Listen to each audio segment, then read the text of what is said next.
Let's get some analysis now with Mark Watson, former advisor at the Embassy in Washington, now with Bondi Partners as the National Security Advisor with Bondi Partners and Joe Hockey. Mark, thanks as always. We spoke a lot during the campaign. What do you make of where this has ended up? It's now got Biden well ahead in Pennsylvania, and in fact, quite a significant, not a huge margin, but over 10,000 in Georgia now.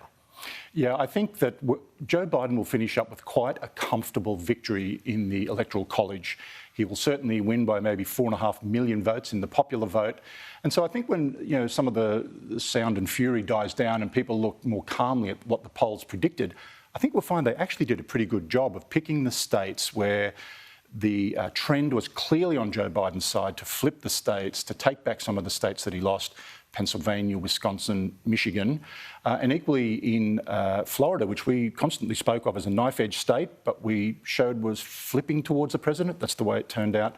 So I think Joe Biden will wind up with what he would consider to be a very solid win. And I think, as I say, the polls, with some cold light of day, we may go, actually didn't do such a bad job. Where to from here in terms of, well, let's first of all look for Donald Trump.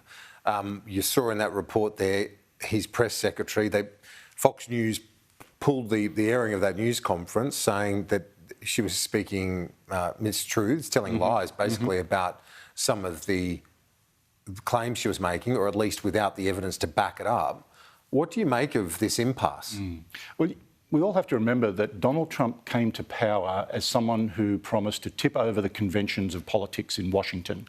I don't see why he would change that strategy now that he's in a transition period. This period of transition of power is actually very important in a nation like America that has an executive presidency. There are a number of conventions that are normally observed to make sure that this is a calm and civil transition of power from one side of politics to another.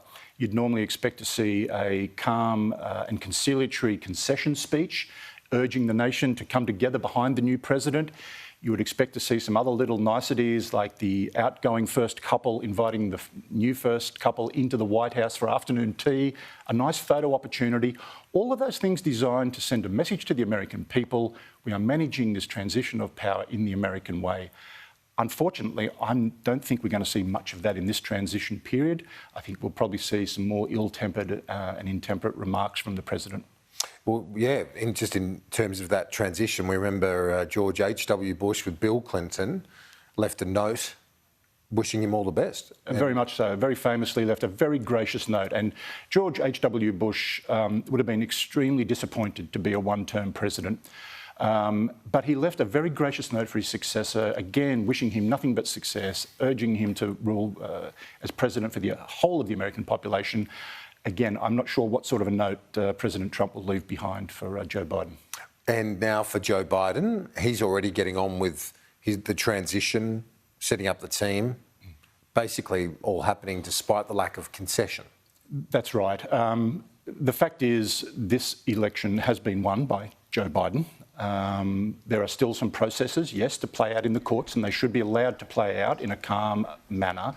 But you'll see Joe Biden, I think, moving very quickly to put in place a team around him, both in the transition and when he takes office. President Trump, when he came to office, left a lot of positions vacant. We have to remember that in the US, unlike Australia, a lot of senior bureaucrats offer their resignation and then have to be reappointed. And there's generally a very large changeover of personnel. For whatever reason, President Trump chose not to do that. Joe Biden will. He'll want to get a team in place quickly, again, sending a message of, we've got a calm transition of power here. He's got a very difficult job ahead of him.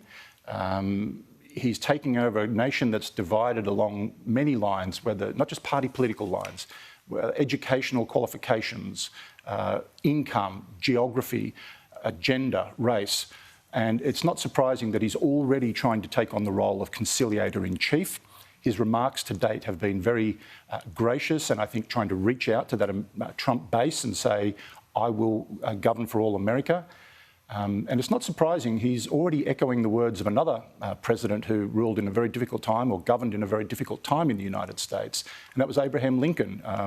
In his famous Gettysburg Address, wondered whether the United States could survive. And at the end of that speech, however, he urged the nation to come together, in Lincoln's words, to have a new birth of freedom in America, such that, government of the people, by the people and for the people shall not perish from the earth.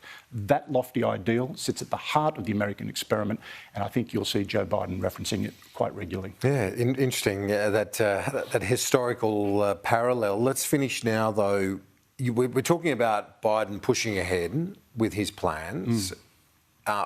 World leaders pushed ahead very quickly in terms of once the major networks had called it for Biden, you had messages of congratulations from everyone, from Narendra Modi to Frank Bainimarama to our Prime Minister Boris Johnson, Trudeau. I mean, they're all on there very quickly.